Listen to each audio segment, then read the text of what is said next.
Welcome to our channel. Today we how to activate render deployments with environment variables, complete guide step by step clearly. To activate render deployments with environment variables, start by logging into your render account. Navigate to the dashboard where your projects are listed.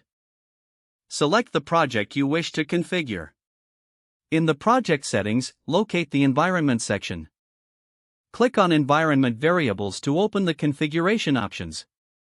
To add a new variable, click the Add Environment Variable button. In the first field, enter the name of your environment variable.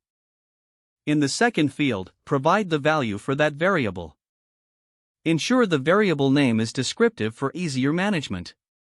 After entering the details, click the Save button to store your changes. Repeat this process for any additional environment variables you need.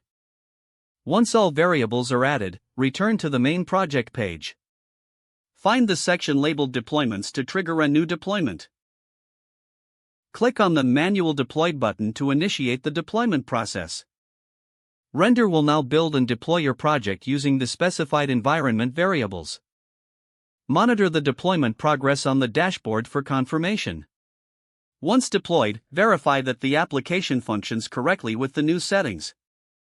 If issues arise, review the logs to troubleshoot any errors related to the environment variables. You have successfully activated render deployments with environment variables. If the page does not load, refresh the browser or try again in a private or incognito window.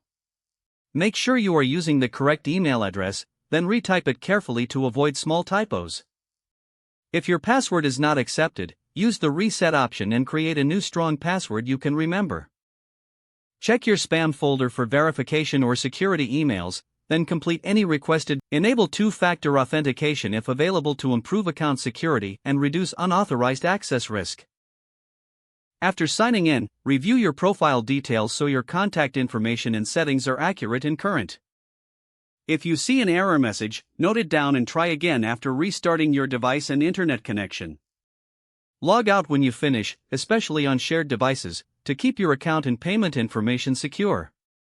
If the page does not load, refresh the browser or try again in a private or incognito window. Don't forget to like this video and subscribe to our channel for more step-by-step tech guides.